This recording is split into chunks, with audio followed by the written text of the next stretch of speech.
大家好，我是家电小王。上个视频给大家分享了接收头引脚区分与更换，有网友私信给我，有没有简便的办法能判断出接收头的好坏？今天借这期视频给大家分享一下。我旁边有一块接收面板，我就以这块接收面板给大家分享一下这个接收头的好坏，我们该怎么判断。第一步，我们来判断一下遥控器到底是不是好的。我们可以利用手机的拍照功能来检测一下遥控器的红外输出有没有，也就是检测遥控器的这个位置，用手机对着它看有没有发亮。如果我们按一下这边有亮光，透过手机来看的话，那么说明这个遥控器就是好的。如果我们按的时候这边不亮，那说明这个遥控器就是有问题的。遥控器我们判断是好的。第二步，我们来判断一下这个接收头的五伏供电有没有。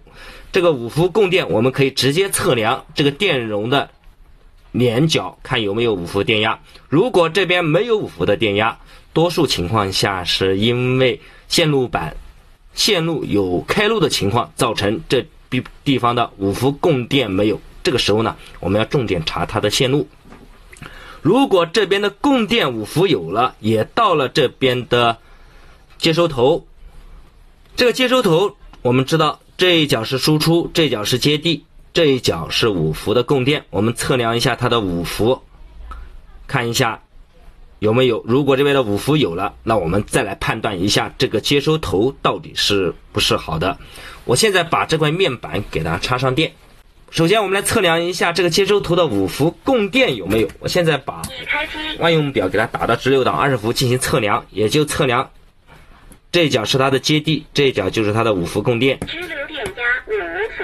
好，五伏有了。那么第二步，我们来看一下这个接收头是不是好的。先测量一下它的静态电压，也就是它的输出和接地电压。这个电压如果低于4伏，那说明这个接收头就是坏的。我现在测量一下给大家看。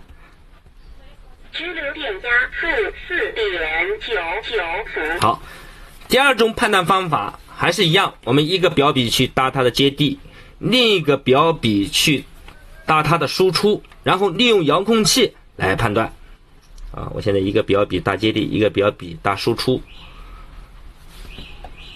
直流电压4.98伏。好，我现在把万用表给它放到旁边，大家看一下我万用表的数字。我现在利用我手中这个遥控器，我来开关。正常的情况下，我这个万用表这个数字会一闪，我按一下它闪一下，我按一下它闪一下。我现在按我按一下，看到没有？我再按一下4.99伏。我再按一下，再按一下，再按一下。那么说明这个接收头呢，它就是好的。如果没有这种现象的话，那说明这个接收头就是有问题的。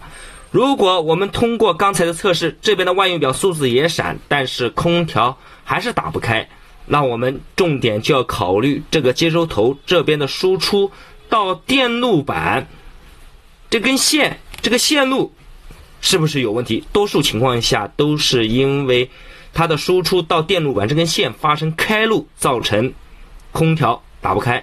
我修过的空调接收电路问题呢，碰见过许多像这样的现象。所以说大家在判断接收器好坏的时候，我们要综合来看。第一步要看一下这个五伏电压有没有到接收头，如果到了接收头，那我们再来判断一下接收头的好坏。接收头好坏，第一判断它的静态电压，第二来判断一下它的动态电压。静态电压不能低于4伏，动态低电压就是我们刚才所看到的。我们按一下遥控器，这个数字万用表呢，它的电压闪一下，按一下闪一下，按一下闪一下。如果有这种现象，那么说明这个接收头就是好的。如果没有这种现象，那么这个接收头就是坏的。如果有了这种现象还是打不开空调，那我们就要查一下它的输出到电路板这条线路有没有开路。好了，今天这个视频我就分享到这里，希望我的视频呢能帮到大家，也希望大家喜欢。喜欢的话请点个关注、转发、评论。我是家电小王，我只说重点，再见。